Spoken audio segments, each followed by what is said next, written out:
Although I forgot what I said. Let's see.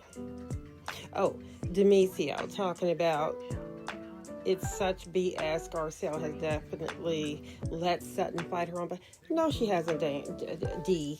She has not. Sutton has never fought her own battles. The lady never even wiped away her own tears. Garcelle did all that for her. But Sutton, to me, really showed her a little ass when she pushed Garcelle out of the picture so that she could talk to Kyle. I want to talk to Kyle.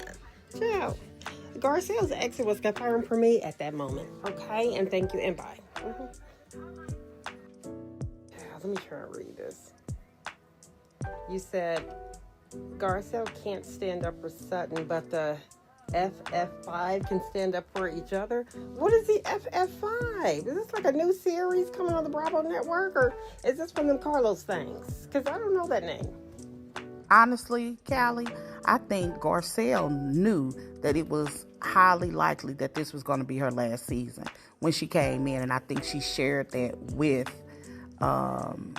Sutton, because if you watch, remember in the very first, it could have been even the second episode, but I think it was the first, Garcelle had made a comment about her kind of stepping back from Sutton, that, and try to get to know some of the other ladies.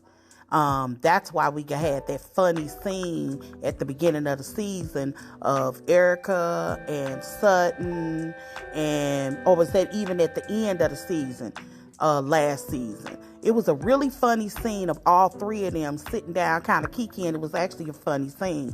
Garcelle has been thinking about this for a minute. Regardless if we like her movies or not, Garcelle really has been busy.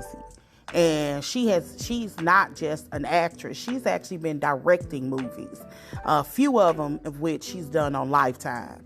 So regardless if we may think it's not a big deal or not, I think, she's definitely making waves and creating a resume.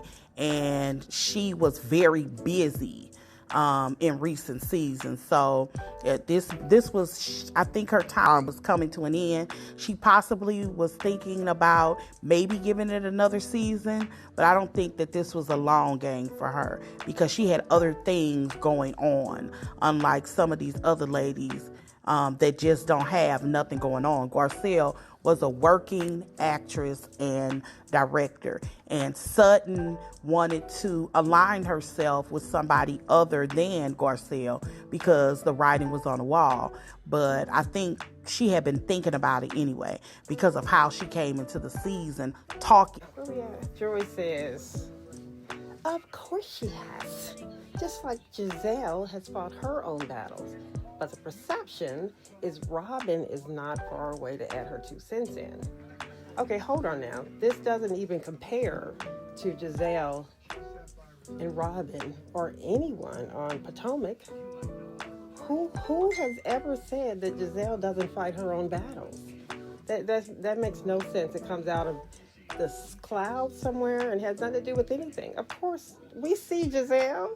Ain't nobody ever said Giselle was scared to do nothing. That in no way compares to what's going on over there in the Diamond County of Beverly Hills. Okay? And thank you.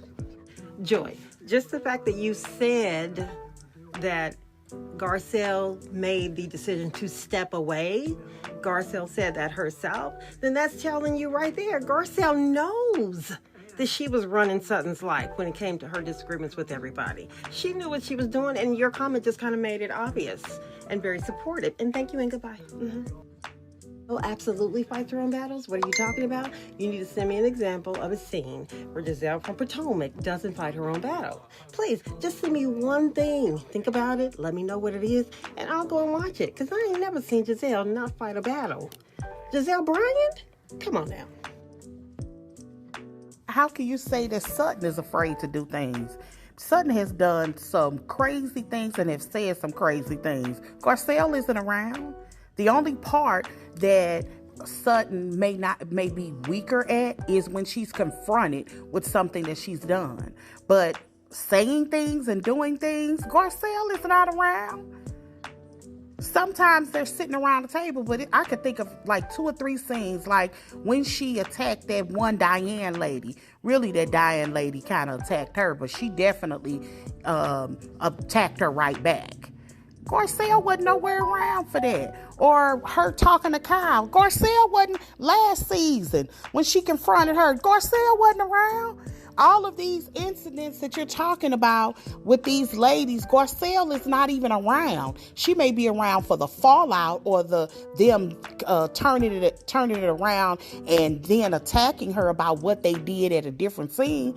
That part she may be around for, and that part Garcelle may have a comment about.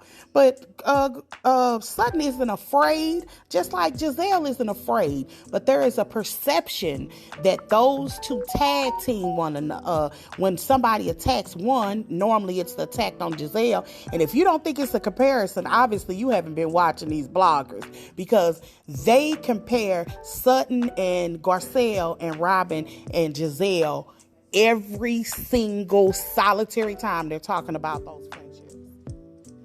Every single solitary time. I'm not making this up. Like, just take one. I've put a couple of them in here. That white guy, he always compares. Kimball, the black guy, he always compares them. He talks about those friendships. Bloggers do that all the time. Those sets of friends. And the reason that they do is because they real friends on the show and real friends off the show. And I think that authenticity, I don't think the audience really likes. They don't really like real friends, especially when one of the real friends they want to be a villain. So yeah, they got rid of Robin, and they figure, oh, Giselle's thing will alter. They wanted what's her name to be the villain. That black guy that I was talking about, Kimball, he talked about that. He's been sitting on information. He said that the fight that she had with production, talking about Garcelle, the fight Garcelle had with production was about her laying off, letting what's her name, Sutton, stand on her own. And at the beginning of the season, and it could have been in a very early confessional, Garcelle said she was going to do that and try to get to know the other ladies. I'm telling you, I don't know if you've been watching the show this season, but I definitely have. Dang, that was quick, D. He said season 1, episode 8. Okay, listen, I gotta go grocery shopping, okay? I'll be back in a few hours, and I'm gonna pick up with all the facts, okay? Thank you, and goodbye. Fighting the battle isn't the issue, Callie. It's about, that's how people describe it, but they're talking about somebody will be attacking Giselle and Robin pops in. I literally typed that down. And the same instances with Sutton. Sutton is being attacked for something that she did or something that she said to them, but Garcelle pipes in and has her back. That's the comparison that people keep making. And that's they're saying, because let's keep it a buck. Like I said, Sutton has not been afraid to do things or say things to other people that have been offensive. They have nothing to do with Garcelle. Same thing with Robin. But when people then attack her in return, just like we saw at the finale, usually Garcelle pipes in and helps. This, on the finale episode, when Dorit confronted her, and they confronted her while they were on vacation. One of the things that they were saying, because Dorit started attacking her, then Erica started attacking her, and they felt like Garcelle didn't say anything. But when she mentioned it to Kyle, I was like, why you ain't say nothing, Kyle? Why you ain't have her back? And Garcelle was having a point of, she was tired of having her back all the time. Since she wants to be Kyle's friend so bad, let Kyle do it. I don't. Garcelle ain't never been tired of having Sutton's back. Garcelle is tired of people calling her out for having Sutton's back. It's a bit of a difference there. Anyway, goodbye. And that's my thing with Sutton. It's just like, if she don't learn nothing from their reunion, when Kyle said basically, that's not her fucking problem. It's just like saying, wake the fuck up. Like, that shit pisses me the fuck off when they say it. Act so stupid when it comes to Kyle. Like, if there wasn't a clear indication that that ain't your friend, I don't. Child. But we've literally seen Sutton fight her own battles. It's on television. It's on television. It's on recorded history where we have seen Sutton fighting with everybody and Garcelle sitting there not saying a word. Prime example, the whole Erica Jane debacle. Kathy Hilton's house. Diana, when they were in Kyle's house and wherever they went to when she Called her a cunt. and everybody was talking shit. Garcelle didn't say a word. We've seen it. We've seen it plenty of times. And those are just a few instances. Do she stick up for Sonny? Yeah, but she don't always do it. No, she don't.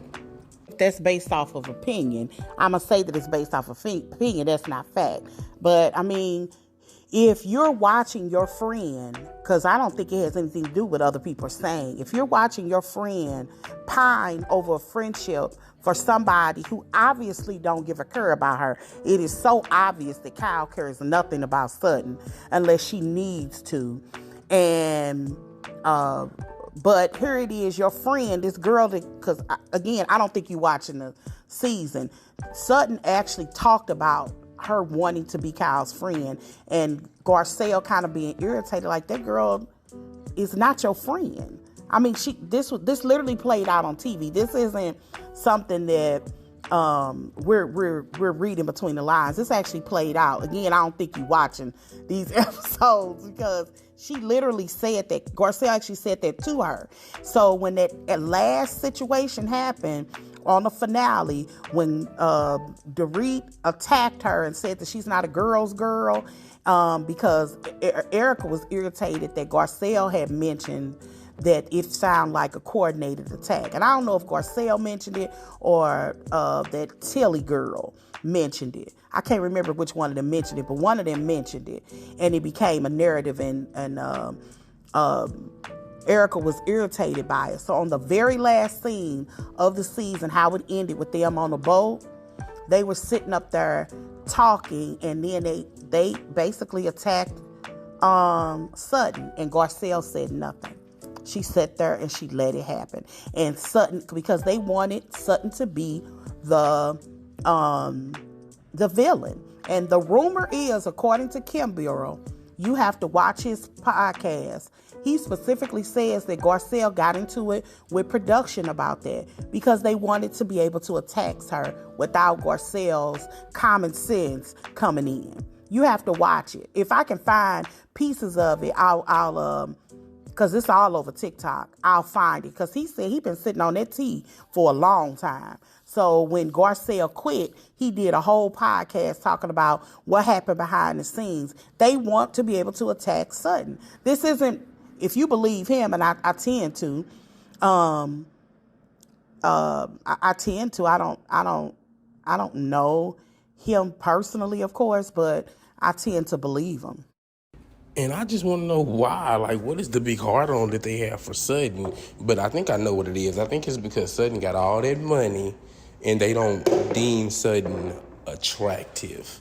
That's what the issue is. Because if she was a more attractive woman, I guess, like, you know, Erica's not an ugly woman, or, you know, Sutton is not, you know, I ain't saying she ugly, but you get what I'm saying. Yeah. And I just need Sutton to be Big Sut all the time. Because it's like she drips in and out. Big Sutton, little Sutton. Big Sutton, little Sutton. It's just I need her to be Big Sutton. And she gonna need it because baby Garcelle ain't there no more. So she gonna have to stand up for herself. I can't. But I think she's learned how to do that. As we seen this season, she kind of didn't take the reach shit at all. So hopefully we get some new girls, because I don't want to see these same girls back. Somebody else needs to go with Garcelle. It's either Dorit or Erica, but one of them gots to go. I'm sorry.